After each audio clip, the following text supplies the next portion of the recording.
Jesús aquello que a partir del versículo 11 de este pasaje nos dice. Por ejemplo, al final de este versículo 11 nos dice que Jesús no se avergüenza de llamar hermanos a sus hijos que están esforzándose por rendir sus vidas a Él, como se menciona más atrás en los versículos.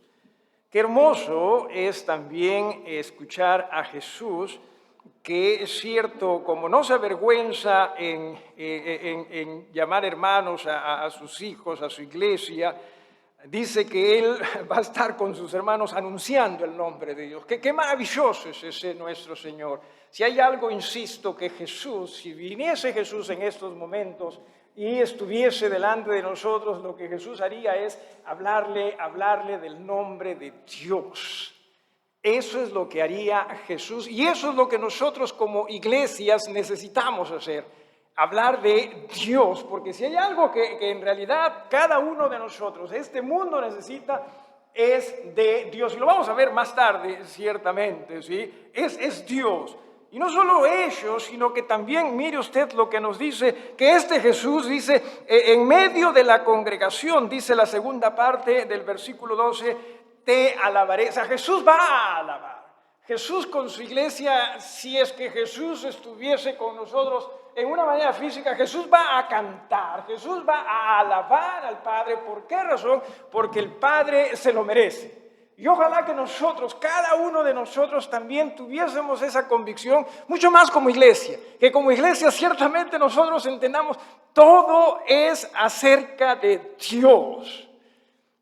No solo ello, sino que también en el versículo siguiente dice que este Jesús, así como sus hermanos confían también en el Padre, ojalá hermanos que usted y yo, así como Jesús confía en el Padre, en absolutamente todo lo que el Padre quiere y quiso para Él, así ojalá también nosotros confiásemos en Él, a ojos cerrados, abiertos también, dicho sea de paso, ¿sí? Porque el problema nuestro más es cuando abrimos los ojos, ¿verdad? Cierto, que siempre nosotros estemos dispuestos a confiar en lo que Él dice, lo que Él quiere, lo que Él es, lo que ciertamente Él también nos ha dicho va a ocurrir con nosotros. Y para terminar, qué hermoso es saber de Jesús, según lo que nos dice en el versículo 13, la segunda parte, que este Jesús es Salvador, es protector de sus hermanos, de sus hijos. Usted y yo, hermanos, estamos más que seguros cuando estamos en Jesús. Más que seguros. Y más de lo que usted y yo creemos. Más de lo que usted y yo nos imaginamos. Y digo esto porque muchas veces más estamos nosotros afanados en sentirnos más y más seguros. Y pensamos que nos vamos a sentir más y más seguros haciendo esto, teniendo esto, logrando ello, aquello y aquello y aquello y aquello. Y Jesús nos está diciendo, esa seguridad está en mí. Disfruten de las otras cosas que yo puedo brindarles, pero no piensen que en eso está su seguridad. En Jesús está nuestra seguridad. Dije en algún momento que es cierto, nuestro Jesús es un ser restaurador. No solo quiere salvar nuestras vidas, y que de por sí ya es el inicio de un proceso de restauración, pero este Jesús quiere continuamente que nosotros le permitamos a Él ir transformando nuestro ser, ir perfeccionando nuestro ser. Y no hay otra manera en que esto se pueda realizar a no ser que usted y yo, cada día, conforme Jesús lo dijo, nos neguemos a nosotros mismos para morir para Él, cargando nuestra cruz y dejando que Él haga esa obra transformadora en nuestras vidas. Es la única forma. Es la única manera. Y dentro de todo aquello que en este pasaje se nos está enseñando respecto a cuán superior Jesús es, y cierto, superior a todo, superior a ángeles. Dicho sea de paso, hoy día me acordé de algo interesante que en una ocasión me preguntaron. Me dijeron, pastor, queremos hacerle una pregunta. me dijeron, fueron dos hermanos de sangre ellos y en Cristo también, me preguntaron, ¿cuántos ángeles pueden danzar en la punta de una aguja? Eso es lo que me preguntaron, ¿no? Me sentía como Jesús en ese momento. Están tratando de tentarme a mí, ¿sí? Así que por esa razón les dije, ni lo sé, ni me interesa, ¿sí? No lo sé. Hay tantas cosas que se hablan respecto a ángeles. Insisto, muchas veces creo yo que lo que se habla de ángeles no necesariamente es lo que la Biblia enseña respecto a ángeles, sino es más respecto a lo que nos gustaría a nosotros pensar de los ángeles, respecto a lo que se dice de ángeles, pero no necesariamente respecto a lo que la Biblia nos enseña de ángeles. Y lo cierto es lo siguiente, que Jesús es superior. Y siendo superior, entienda, ángeles ciertos son seres reales, pero que trabajan bajo la dirección únicamente de Dios. Ellos no se mueven si Dios no dice, muévanse. Ellos no danzarían sobre la punta de una aguja si Dios no les dice, háganlo. Nuestro Jesús es a quien nosotros debemos prestar atención. Dice en el versículo 14, para darnos cuenta de esa restauración eterna que Jesús quiere hacer también con nuestras vidas, y lo hizo en la cruz. Dice, así que, por cuanto los hijos participaron de carne, entiéndase, está hablándose de creyentes que es cierto, somos carne y huesos, básicamente es seres humanos, eso es lo que nosotros somos. Y no solo se menciona aquí ellos, sino que también mira lo que dice de Jesús, ¿sí? En cuanto o por cuanto los hijos participan, o sea, participamos nosotros en carne y sangre, esto es, repito, ¿sí? Nuestra humanidad, dice, Él también, esto es, Jesús participó de lo mismo. Jesús, por amor a usted, por amor a mí, Él se hizo como uno de nosotros. Entienda, Él es Dios y no se hizo como uno de nosotros para necesariamente entendernos a nosotros. Él ya nos entendía a nosotros, Él nos hizo a nosotros. Entienda ello. Si es que Él vino a este mundo para hacerse como uno de nosotros, es para que también se comprenda y se entienda que la idea era que Él tenía que sufrir como nosotros. De lo contrario, el diablo, que de quien vamos a hablar en un ratito, hubiese dicho, no vale, así no se juega. No, este hombre es Dios, ¿cómo que va a pecar? Tuvo que hacerse como nosotros, así como Adán. Tuvo que hacerse como nosotros. Por eso es que la Biblia, cuando se refiere a Jesús, también se le refiere a Él como el segundo Adán. El primer Adán falló. El segundo Adán, gracias a Dios, no falló. Él vino por usted. Él vino por mí. Entienda usted. Y si vino por usted y por mí, hermanos, creo que fue porque necesitábamos ayuda. Usted y yo necesitamos muchísima ayuda. Y usted y yo lo sabemos. Pero ¿cómo nos cuesta a nosotros pensar que Jesús es suficiente para brindarnos tanta ayuda que nosotros necesitamos? Y pensamos que muchas veces, no, yo necesito ayuda, pero en esto. Y ni siquiera nosotros eso la tenemos clara. Simplemente rindámonos a Jesús. Dice, se hizo carne y sangre, sí, participó de lo mismo. ¿Con qué propósito?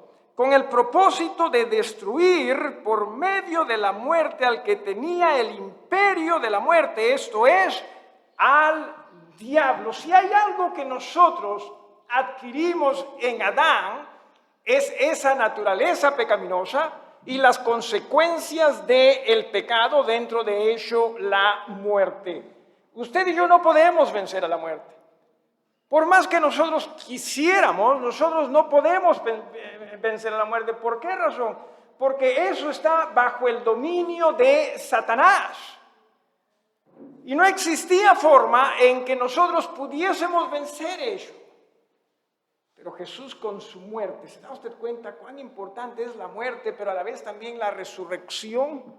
Cuán importante es que Jesús haya tenido que dar su vida y a la vez también con esa vida el poder entregar su vida, esto es poder resucitar. Cuán importante es, hermanos, grábese esto.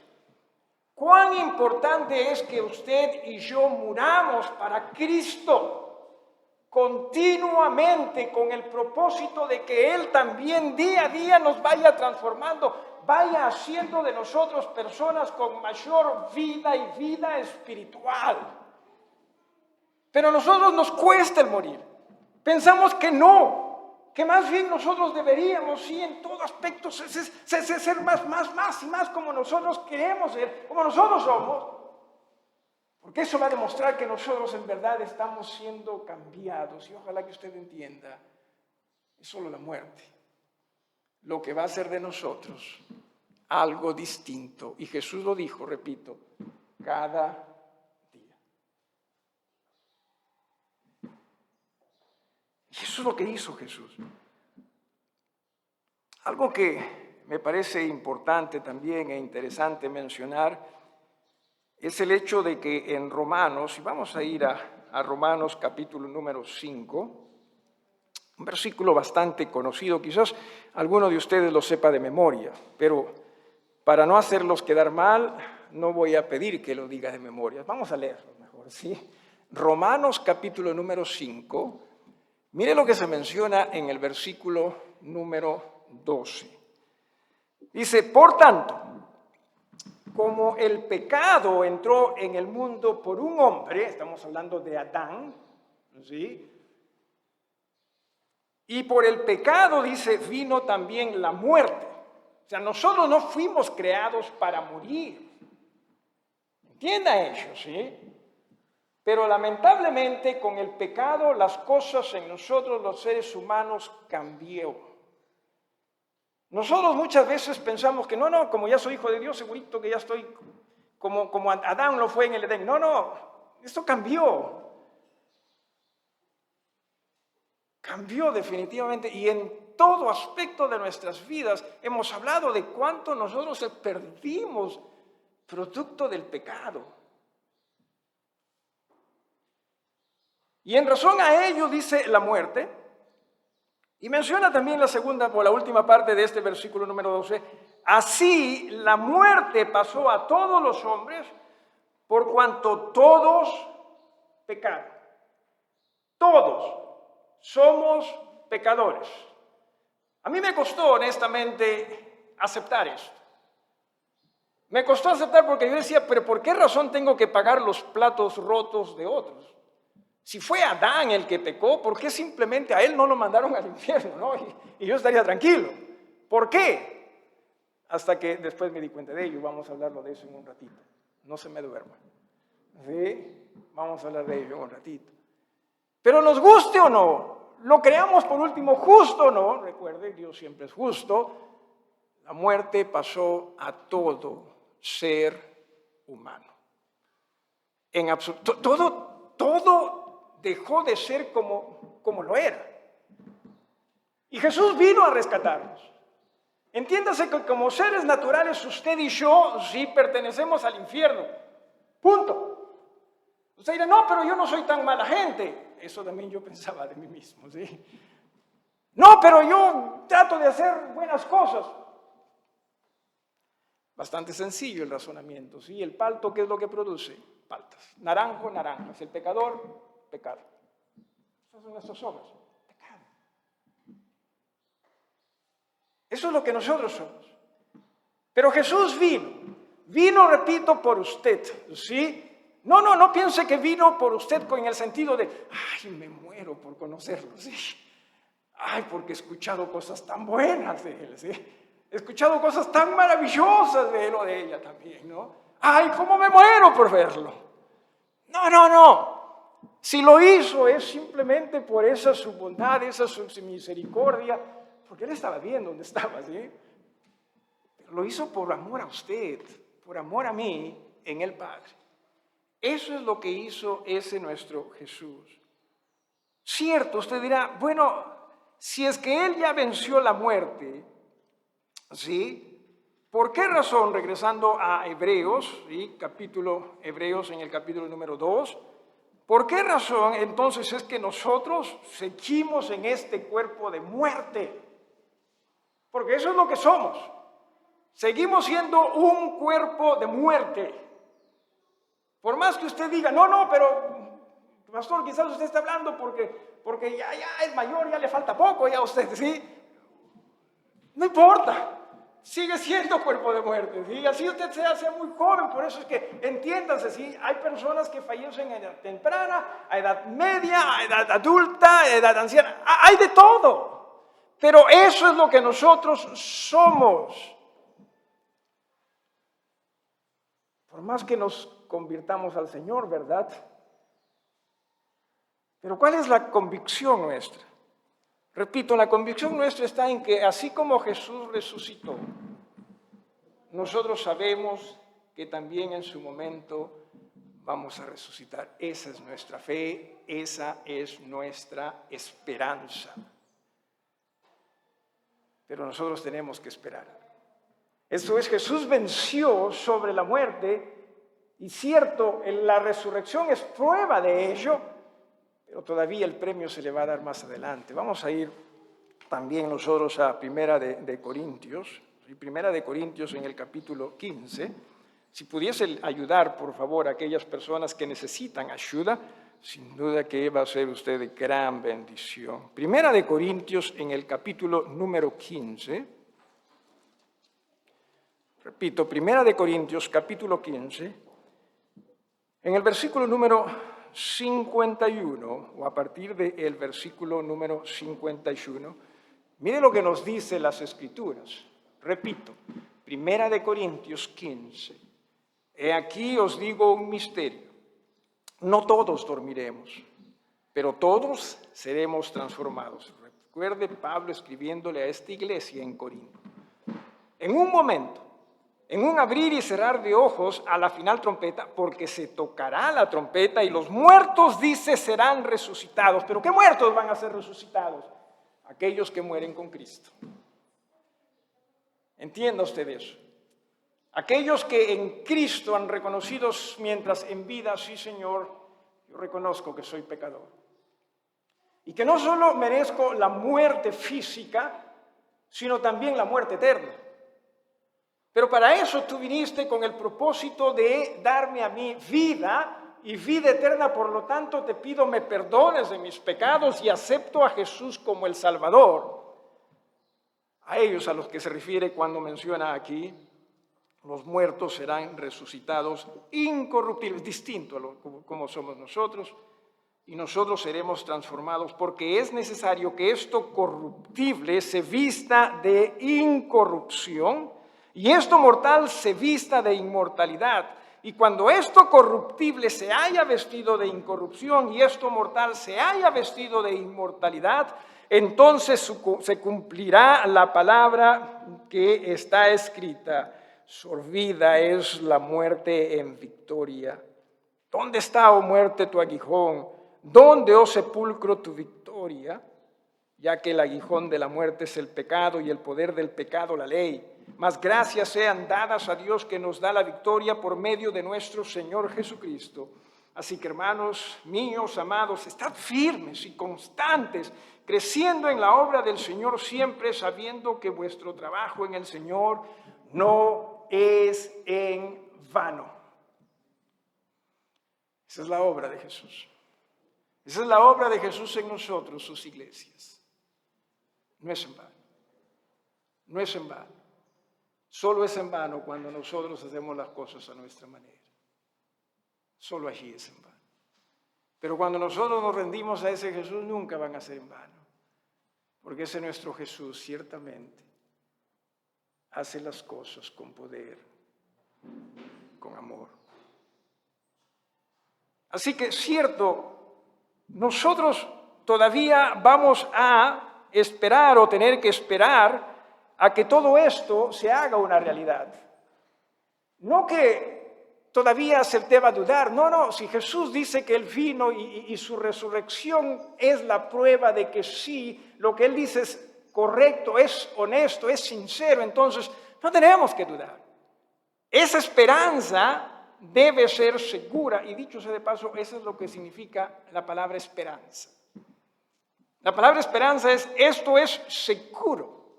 Por eso es que, una vez más, cuando la palabra esperanza se usa en la Biblia, por lo general se refiere a la venida de Jesús. Es seguro. Usted sabe, y lo he dicho y lo voy a volver a repetir, pienso que muchas veces nosotros no hacemos justicia a muchos términos, expresiones que en la Biblia se presentan como algo valioso, como la esperanza segura, al punto que nosotros ahora hablamos de esperanza, todo aquello que nosotros anhelamos. No sabemos si va a pasar. O sea, no es seguro. Pero la esperanza de la venida de Cristo por nosotros sí es una esperanza segura. Amén por ello. Regresando entonces a Hebreos, nos seguimos nosotros aquí instruyendo respecto a este Jesús, cuando nos dice también en el versículo número 15, ¿sí? Mire lo que hizo Jesús, se hizo como nosotros, ¿sí? En el versículo 15 dice y habla, y librar a todos los que por el temor de la muerte estaban durante toda la vida sujetos a servidumbre. Librar. ¿Sabe qué es la palabra librar? ¿Sí? ¿Cómo es que esta palabra se utiliza acá? Es una palabra que en realidad expresa mudarse. Por ejemplo, se muda usted de una casa a otra. Esa es la palabra, ¿sí? Y aquí lo que nos está diciendo es, nos está librando, nos está mudando de una situación, de una condición a otra. De esa condición de muerte en pecados, de esa condición de pecadores, nos está mudando a otra condición. Eso es lo que está haciendo Jesús. Por eso es que también se habla, ¿no?, en la Biblia de que Él nos ha transportado del reino de las tinieblas hacia el reino de luz.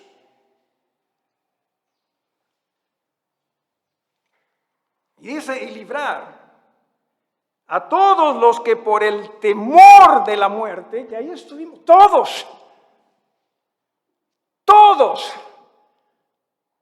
no se menciona algunos, porque algunos ciertamente quizás digan, no, pero yo no tengo la muerte, no tengo la muerte. Quizás está hablando de la muerte física, pero ojalá que se entienda cuán desastrosa es la muerte espiritual. Es la eternidad en el infierno. Es la eternidad en el fuego eterno con Satanás y sus ángeles y todos aquellos que en vida no reconocieron a Jesús como su Salvador. Lamentablemente hay muchas de esas personas a nuestro alrededor. Y nosotros muchas veces estamos más interesados en nuestro propio reino que en el reino de Dios, como para ser de bendición a otros y ayudarles. Necesitas también de Jesús. Ciertamente, tristemente, muchas veces ese es nuestro vivir. Dice, estaban durante toda la vida sujetos a servidumbre. Hace unos días estuve hablando casualmente, estuve leyendo algo de la esclavitud. Es un tema que me apena y me interesa. No es un tema del cual sé mucho, honestamente, pero me agrada ver documentales, películas, respecto a la esclavitud. No me agrada por las injusticias que se dieron, simplemente me agrada porque me interesa ello. Y una de las cosas que leí es que más o menos en el siglo XVII después de Cristo, se piensa que de África se transportaron hacia Europa y América como que 60 millones de esclavos. Es un mundo. Qué triste, ¿no es así? Porque simplemente estas personas estaban en su diario vivir y de pronto sintieron una net sobre sus cuerpos que los arrastraban y los llevaban a un mundo desconocido. 60 millones de personas. Literalmente, una net sobre ellos los arrastraba. ¿Sabía usted, hermano, hermana, que nosotros los seres humanos también somos esclavos del pecado? Que el pecado nos tiró también una red. No nos preguntó, oye, ¿quieres ser mi siervo? ¿Quieres ser mi esclavo? No nos preguntó eso. Simplemente esa red vino y nos capturó y nosotros llegamos a ser esclavos del pecado. Eso es lo que nosotros somos por naturaleza. Romanos pienso que nos aclara este tema en una manera clara, valga la redundancia, en una manera bastante teológica también, pero muy humana. Cuando nos dice lo siguiente en Romanos capítulo 6, Romanos capítulo número 6, mire lo que se menciona allí a partir del versículo 15. Recuerde que estas cartas son escritas a iglesias, a creyentes, ¿sí? Y se les dice, ¿qué pues? ¿Pecaremos? Estoy en Romanos, repito una vez más, traten de apoyar, traten de ayudar a personas que quizás necesiten esa ayuda. ¿Qué pues? ¿Pecaremos porque no estamos bajo la ley, sino bajo la gracia? No, nunca. Muchas veces pienso que nosotros nos hemos equivocado leyendo este versículo y pensamos que como estamos en la gracia, dale nomás. De ninguna manera, hay mucho énfasis en esto. No. Agradecidos a Dios por su gracia, definitivamente. Pero que esa gracia nos envuelva y nos rinda. ¿No sabéis, dice en el versículo 16, que si os sometéis a alguien como esclavos, ¿se acuerda de la red?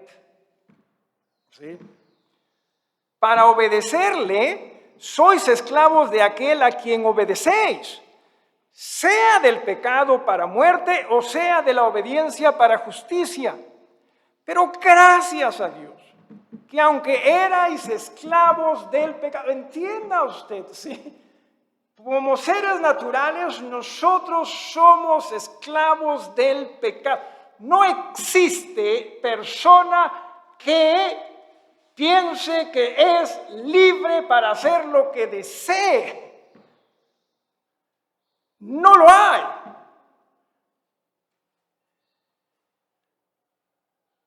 Todo ser humano, como ser natural, es esclavizado por el pecado y no se le preguntó. Se le tiró a la red.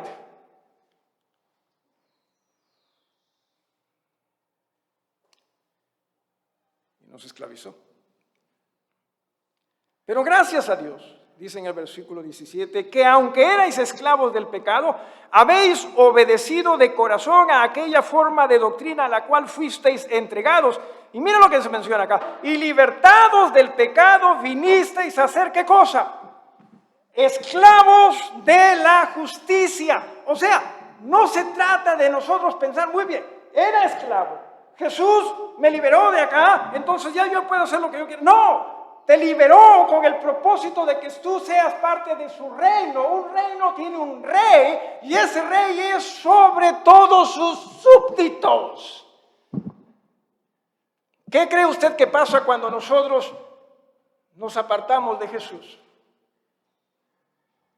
¿Qué cree usted que pasa cuando nosotros hacemos las cosas apartados de Jesús? ¿Qué cree usted que ocurre cuando nosotros pensamos y decimos, no, yo también tengo la capacidad de hacer lo que yo creo, puedo y debo hacer? ¿Sabe qué es lo que nosotros hacemos? Dejamos a ese Jesús como nuestro Señor, como nuestro amo, y nuevamente volvemos a aquello donde nosotros habíamos estado esclavizados en el pecado. No hay otra.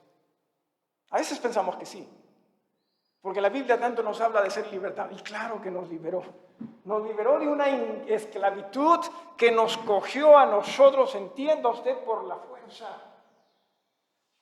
Pero Jesús nos dice, mira, yo te puedo liberar de ello, yo te puedo liberar de ello. Sí. No solo nos esclavizó por la fuerza, sino que nos maltrató. Jesús nos dice, yo no quiero maltratarte. Es más, hasta mi vida doy por ti. Pero como a nosotros nos cuesta el creer en Jesús, porque estamos más acostumbrados a lo otro, eso es lo que estamos. Preste atención a su vida. Usted y yo, hermanos, estamos acostumbrados a el más me pegas, más te quiero. Estamos acostumbrados a ello, refiriéndonos al pecado. Estamos acostumbrados a ello. Es más, ¿se da usted cuenta que nosotros por lo general buscamos soluciones para nuestras vidas en qué? En el Señor, aquí estoy. Transforma. Sáname de todo aquello que se me hizo daño acá. Transforma. Pero muchas veces Jesús no nos es suficiente, ¿o sí? Y estamos buscando por alternativas. Que esto y esto y esto y esto y esto. Y el único que nos libera, entienda usted, es Jesús. Nos libera de esa esclavitud que es horrorosa. Pero nosotros seguimos pensando, usted sabe qué es lo mejor para usted. Y entendamos lo siguiente, si eso mejor no se refiere a entregarse a Jesús, usted no va a ser transformado. No va a ser transformado. Sino usted va a seguir todavía sufriendo muchas de las cosas, obviamente no la vida eterna, no la muerte, pero muchas de esas cosas que nos maltrató mientras nosotros fuimos esclavizados. Bendito nuestro Señor. No tengamos temor de decir cierto, yo soy siervo de Él. Y con siervo me refiero a esclavo de Él. Bendito ese nuestro Señor que dio su vida por nosotros. No tengamos nosotros vergüenza de Él. Él no se avergüenza de nosotros. De nosotros, entienda, ¿sí? En ese proceso de perfección, de santificación. Y hemos hablado de esto la semana pasada, ojalá que usted ya entienda ello. Dice en el versículo 16, porque ciertamente no socorrió a los ángeles. ¿Sí se ha dado usted cuenta de ello? Jesús no dio su vida por los ángeles.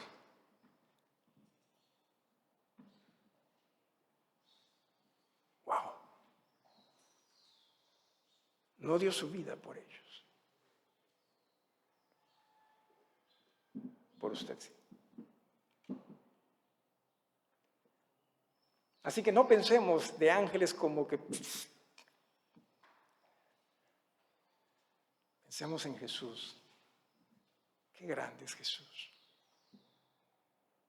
Qué maravilloso es Jesús.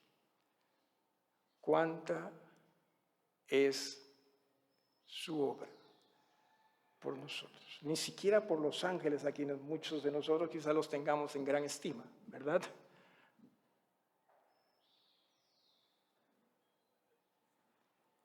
Cuando se menciona acá, dice, no socorrió a los ángeles. Y esta palabra socorrer, sin duda que es una palabra en verdad hermosa, ¿sí?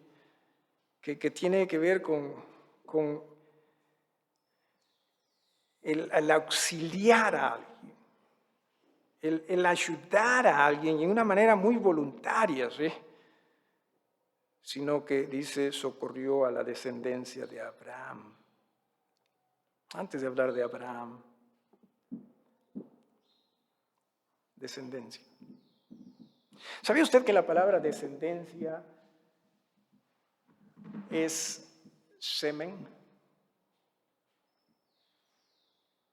Sí, aquí en la Biblia la palabra descendencia es semen, o sea, semilla. Nosotros, por eso bien se dice, somos descendencia de Adán. A través, si me permite usted ser en este aspecto explícito, a través de el semen de Adán, es que nosotros somos pecadores. Y usted dirá, pero pastor, ¿qué viene hablando de estas cosas? Porque Jesús no nació del semen de Adán.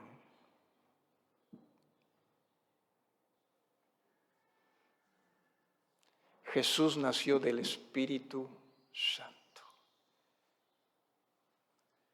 Su madre sí fue humana, pero él no adquirió ese semen. Entonces tuvo ventaja. No tuvo ventaja. Porque Adán tampoco nació del semen de su papá, ¿no? Porque no tuvo papá. Era una persona inocente, pero aún siendo inocente pecó. Jesús fue una persona inocente y como tal tuvo la capacidad también de pecar, pero no lo hizo. Jesús se las aguantó. Se las aguantó. ¿Y cómo se las aguantó? Hermanos, usted y yo, honestamente, creo que siempre nos vamos a quedar cortos en entender cuán grande es el amor de Cristo por nosotros.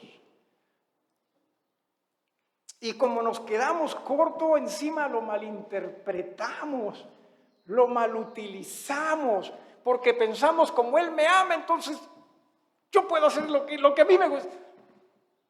No, como Él nos ama, rindamos nuestras vidas a Él. Entreguemos todo nuestro ser a Él.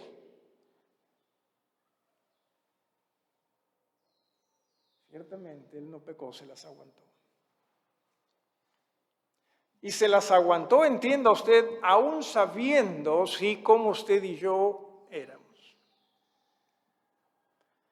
Hermanos, yo los miro. Hace rato, dice.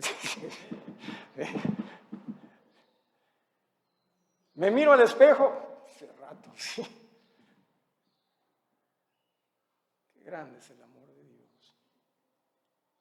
Y qué triste que todavía dudemos de ese amor pensando que yo sé lo que es mejor. Cuando lo ideal es, entiéndase, ¿sí?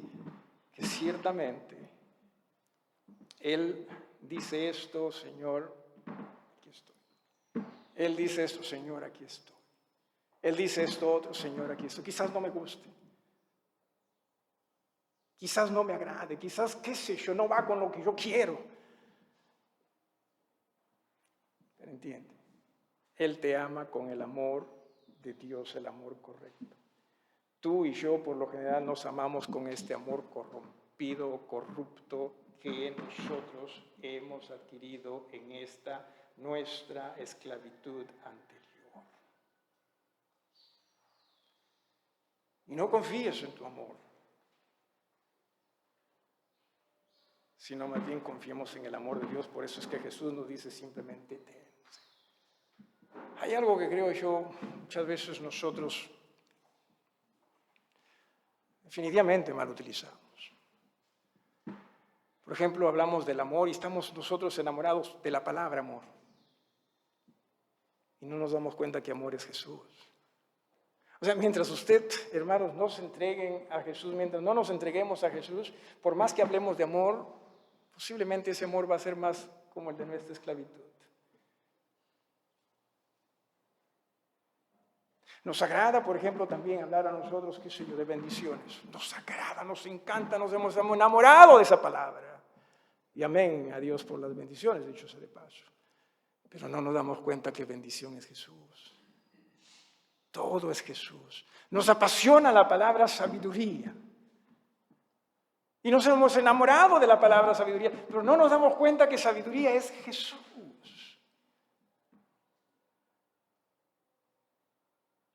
Muchas veces nosotros más nos vamos por la palabra o las palabras que por Jesús. Y Él es quien nos ha liberado. Cierto, nuevamente, sí, versículo 16, porque ciertamente no socorrió a los ángeles, sino que socorrió a la descendencia de Abraham. Y con esto en mente, entiéndase que nosotros sí hemos nacido para Dios. Aquellos que hemos sí aceptado a Jesús como nuestro Salvador, entendiendo cuán pecadores nosotros somos, tenemos sí el semen espiritual de Dios. La descendencia de la fe, que es en Abraham. Gálatas capítulo 3, con estos versículos ya vamos a terminar.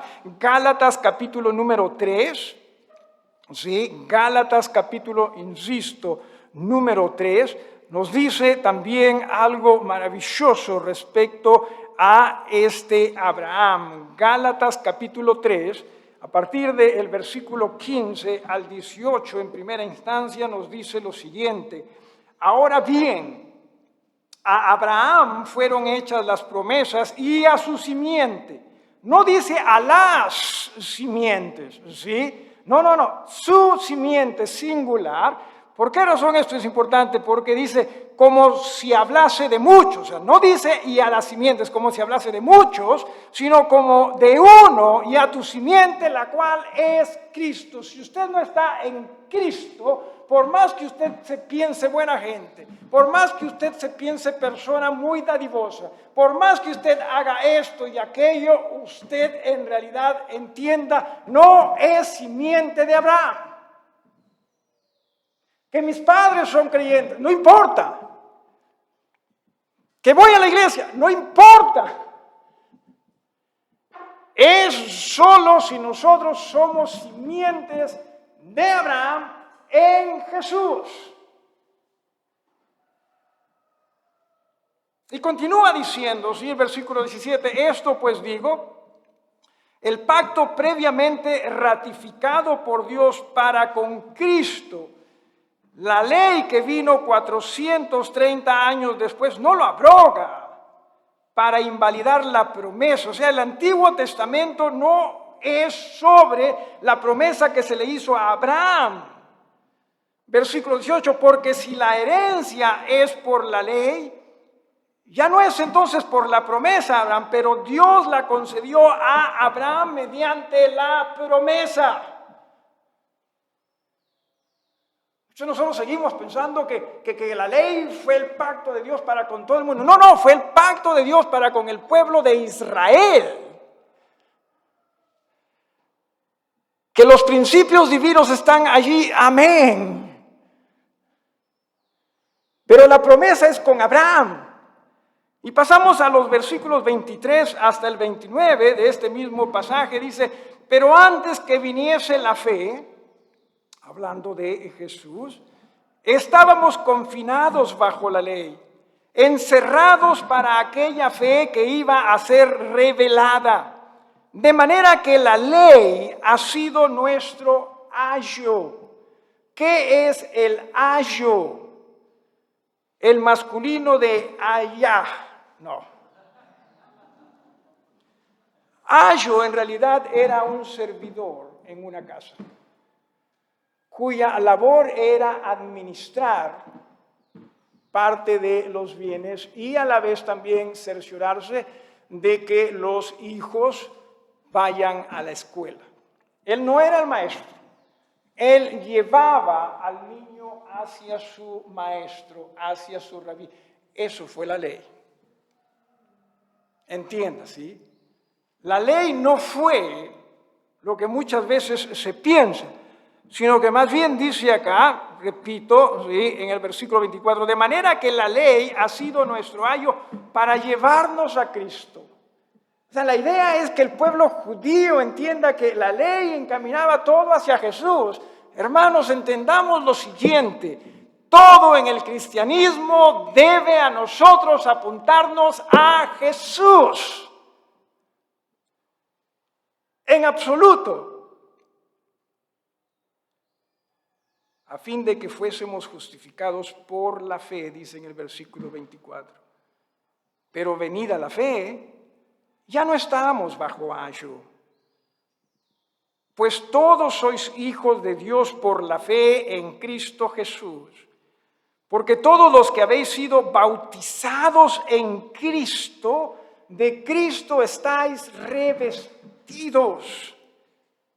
Ya no hay judío, ni griego, no hay esclavo, ni libre, no hay varón, ni mujer, porque todos vosotros sois uno en Cristo Jesús. Y esa es la idea de cada iglesia, ser uno en Cristo Jesús, nuestro Señor.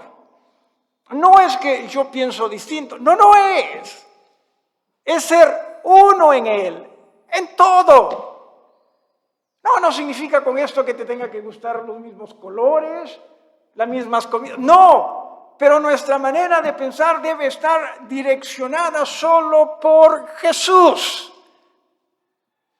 Porque en lugar de nosotros muchas veces promover esa unidad rindiéndonos a Jesús, nosotros pensamos que haciendo yo las cosas a mi manera, estamos nosotros actuando bien, cuando lo que estamos nosotros promoviendo es no la unidad en Cristo.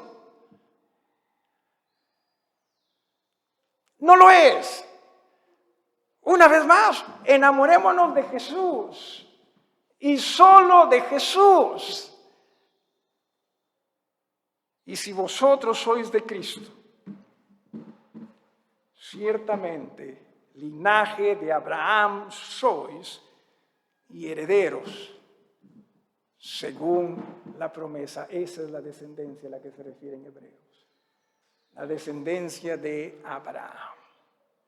Una descendencia donde la idea es que podamos ser liberados de esa esclavitud del pecado, para que en Cristo nosotros podamos ser siervos de. ¿Estamos siendo siervos de Jesús? ¿O estamos siendo siervos de nosotros mismos? De nuestros propios intereses, de lo que nosotros queremos, de lo que nosotros anhelamos, de nuestro propio reino. Que dicho sea de paso, no hay forma de ser siervo o esclavo de alguien más apartados del pecado o de Jesús. No hay. No lo hay. Ojalá que seamos servidores de Cristo. Grande nuestro Jesús. Nos ponemos todos de pie para dirigirnos al Señor en oración. Pasa aquel el hermano que nos va a dirigir en el canto invitacional, en reverencia. Padre, qué grande eres, qué maravilloso eres. Señor, perdónanos, porque en verdad, si hay algo que nosotros, tus hijos, deberíamos hacer, es rendir nuestras vidas a ti totalmente. Ayúdanos, mi Señora, a no pensar que es cierto, nosotros sabemos conducirnos, nosotros sabemos qué es lo mejor. Porque si lo supiésemos, tú no hubieses venido. Ayúdanos a entender que ciertamente no solo te necesitamos para salvación, y lo necesitamos, sino también, Señor, para la restauración de nuestras vidas. Para que en verdad, Señor, nosotros continuamente podamos ser liberados más y más de nosotros mismos para ser más y más como Jesús.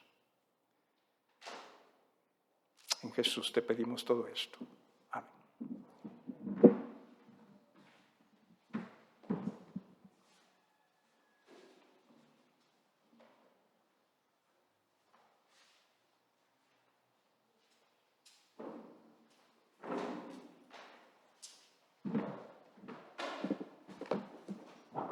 Busquemos en nuestros corarios.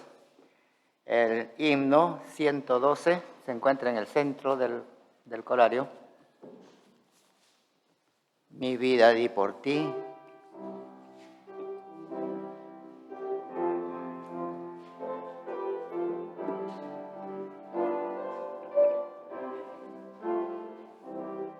Mi vida di por ti,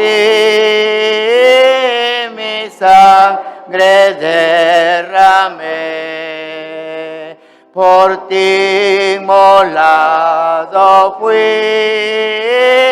por gracia te salvé, por ti inmolado fui, que has dado tú por mí, por ti inmolado fui, que has dado tú por mí, mi celestial mansión, mi trono de esplendor. Dejé por rescatar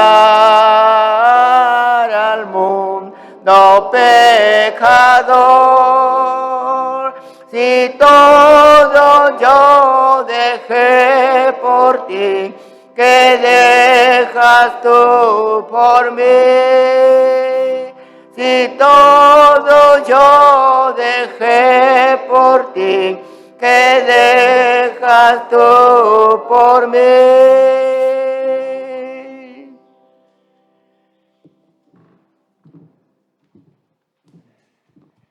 Literalmente todo lo dejó. Estamos nosotros dispuestos a dejarlo todo por Él.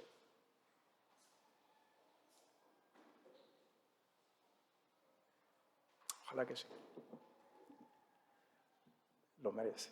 Y no tiene que darnos nada, dicho sea de paso, para ello. Ya nos dio todo. Se entregó todo por nosotros. Quizás usted, hermano, hermana, en esta mañana entiende cierto. Lo que Jesús hizo es grandioso.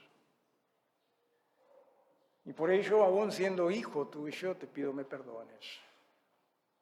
A mí me cuesta. Quizás usted sea mejor creyente que yo y ojalá que usted lo sea. A mí me cuesta. Por eso es que continuamente tengo que estar recordándome, grande es mi Jesús, que hasta su vida dio por mí. Y quizás a usted le esté costando y quiere usted decirle a Dios, Padre, perdóname. Mi vida debería ser entregada totalmente a ti, a tu servicio. Pero muchas veces me temo que más bien vivo como que si quisiera que tú estés a mi servicio.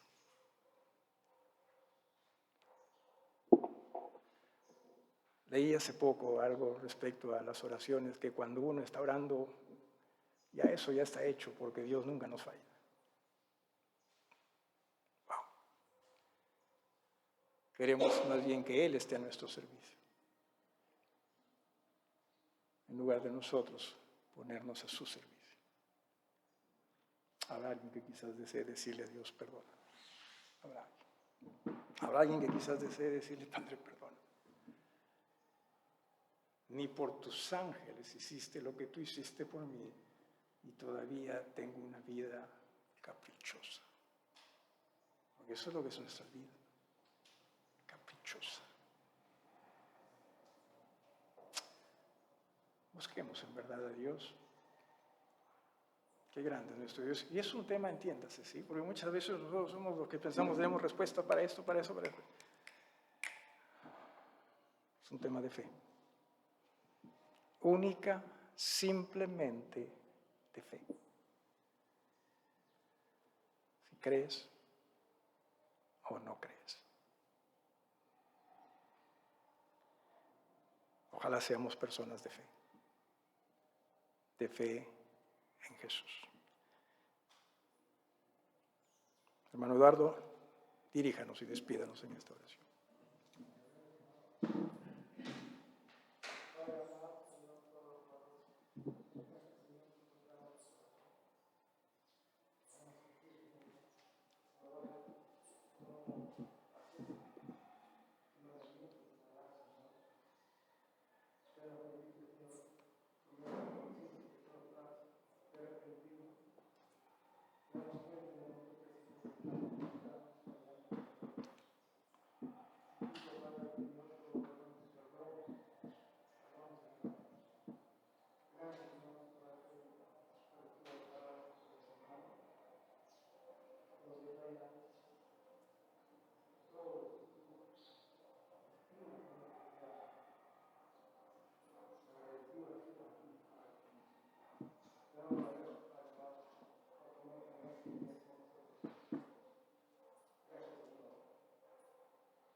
Amén, amén. Gracias, hermanos. Dios los bendiga. Recordemos, tarde de familia, 6 de la tarde, esta tarde.